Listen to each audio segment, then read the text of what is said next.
They bring you soup because you are sick. You thank them, stand up, and start cleaning the kitchen. Relief was offered. Your body answered with work. Why can care feel more exposing than struggle? Because receiving changes more than who carries the grocery bag. It changes who can see your need, influence you, and matter. That is the real thesis of this episode. Discomfort with care is often a rapid relationship audit. Will this cost me control, dignity, freedom, or future obligation?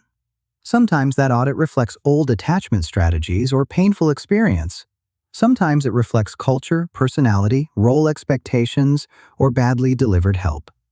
One reaction cannot diagnose trauma, avoidance, or any attachment style, but the reaction can reveal what closeness currently seems to threaten.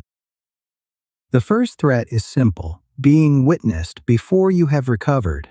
You can manage pain privately and still appear composed later. Care lets someone see the unfinished version of you, the fever, the confusion, the unopened mail, the voice that shakes. For some people, visibility carries more danger than the actual problem. They expect pity, judgment, disappointment, or a quiet loss of status, so they minimize, joke, redirect, or become useful again immediately. The hidden cost is that loved ones meet your competence, not your reality. The second threat is the possibility that kindness has terms. If earlier care came with guilt, intrusion, or later scorekeeping, caution makes sense. Your mind may treat every favor like an invoice left blank. The amount is unknown, so repayment begins before anyone asks. You overthink, explain, return favors, or reject help entirely. That pattern can protect you from obligation while blocking ordinary generosity. The counterintuitive part is that giving may feel safer than receiving. The giver controls the timing, amount, meaning, and exit. The receiver must tolerate uncertainty about another person's motives. The third threat is losing the identity that keeps relationships predictable. Maybe you are the capable one, the calm one, the emergency contact. That role earns respect and protects you from needing a different role. When someone cares for you, the familiar script briefly disappears. You may feel useless, even while your body feels relieved. Then you take the task back and call it personal preference. But sometimes the problem is not your history, it is the help.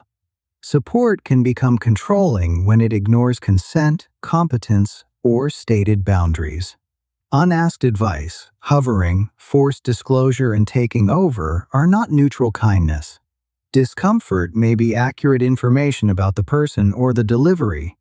Healthy receiving does not require accepting care that makes you smaller.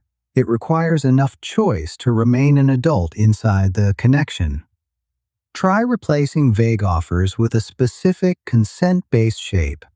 Do you want listening, practical help, company, or quiet? Choice lowers ambiguity without pretending every relationship is safe. Research on attachment and support consistently links avoidance with less support seeking.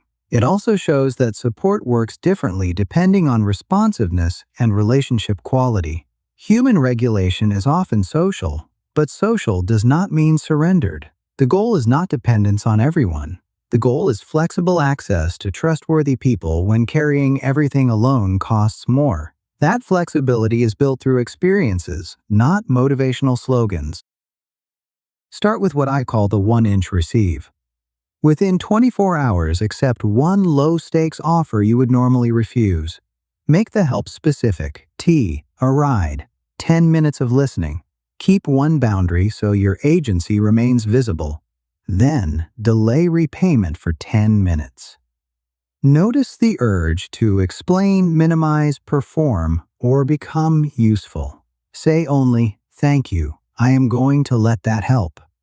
Afterward, write what you predicted and what actually happened. If the person ignored your boundary, that is data, not failure. If nothing bad happened, your system received a small corrective experience. Repeat with slightly greater stakes only after the smaller step feels manageable. Professional support may help when receiving care triggers panic, shutdown, or repeated conflict. The opening question was why relief can feel more exposing than struggle. Struggle keeps every door locked from the inside. Care asks you to open one door without handing over the house.